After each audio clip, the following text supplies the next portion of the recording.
Bienvenue dans l'émission Saveurs divines. Cette bonne nouvelle du royaume sera prêchée dans le monde entier pour servir de témoignage à toutes les nations. Alors viendra la fin. Ce pain céleste vous est présenté par Immaculée Niraneza.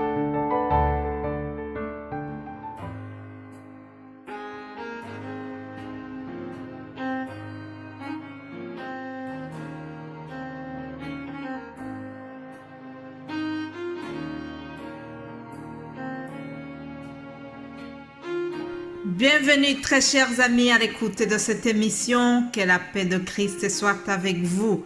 Je rends grâce à Dieu parce que notre semaine continue de bien se passer. J'espère que vous allez bien de votre côté et je prie que vraiment le pain céleste vous fasse du bien et que ça vous aide dans ce cheminement vers le ciel. Aujourd'hui, nous allons commencer par ce psaume 145 à partir du verset 5. Je dirai la splendeur glorieuse de ta majesté. Je chanterai tes merveilles. On parlera de ta puissance redoutable et je raconterai ta grandeur. Qu'on proclame le souvenir de ton immense bonté et qu'on célèbre ta justice. Alléluia.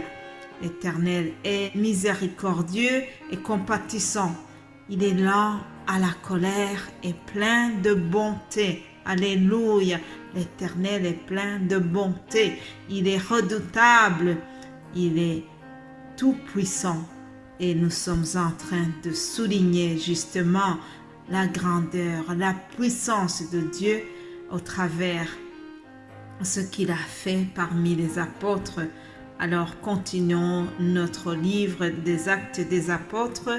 Aujourd'hui, nous sommes dans le chapitre 5 à partir du verset 12. Le titre c'est « Nombreux miracles à Jérusalem ». Beaucoup de miracles et de prodiges se faisaient au milieu du peuple par les mains des apôtres.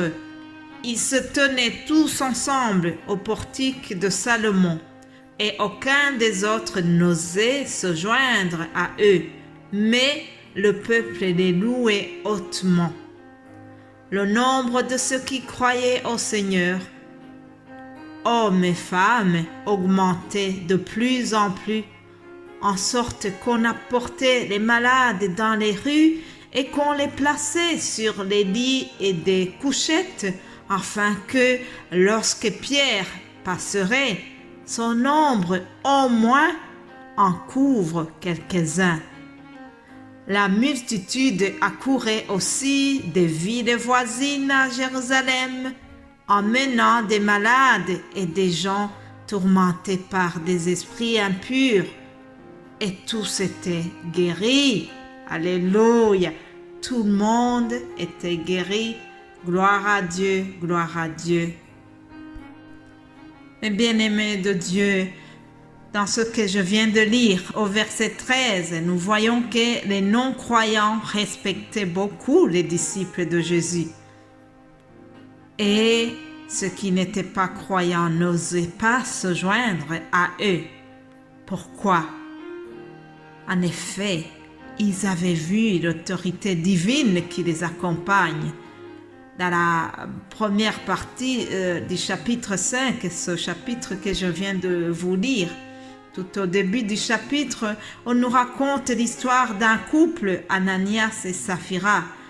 Et ce couple-là, ils avaient vendu leur propriété et alors ils ont menti. Ils ont menti à propos des revenus, les revenus de la vente. Et lorsqu'ils ont menti, Pierre les a interrogés et ils ont persévéré dans le mensonge. Et le résultat, c'est quoi? C'est que ils sont morts tous les deux. Le couple est mort. Ah oui, ils avaient attristé le Saint-Esprit. Il y a une recommandation qui nous dit « N'attristez pas le Saint-Esprit ». Nous ne devons pas attrister le Saint-Esprit. Et notre parole me dit que le salaire du péché, c'est la mort. Et dans ce cas ici, ça a été vraiment direct, chers amis. Faisons attention. Imaginez-vous si Dieu devait chaque fois tuer quelqu'un après un mensonge. Heureusement que nous avons lu précédemment que notre Dieu est lent à la colère. Et il y a une très bonne nouvelle au verset 14, c'est que le nombre de ceux qui croyaient au Seigneur, hommes et femmes, augmentait de plus en plus. Alléluia, c'est le titre d'aujourd'hui, que les croyants augmentent, qu'il y ait beaucoup de conversions après nos enseignements. Alléluia. On nous dit aussi que les gens apportaient les malades dans les rues et qu'on essayait de les placer afin que, si jamais Pierre passe, qu'au moins son ombre couvre quelques-uns, dit la parole. Alors, chers amis, faisons attention ici.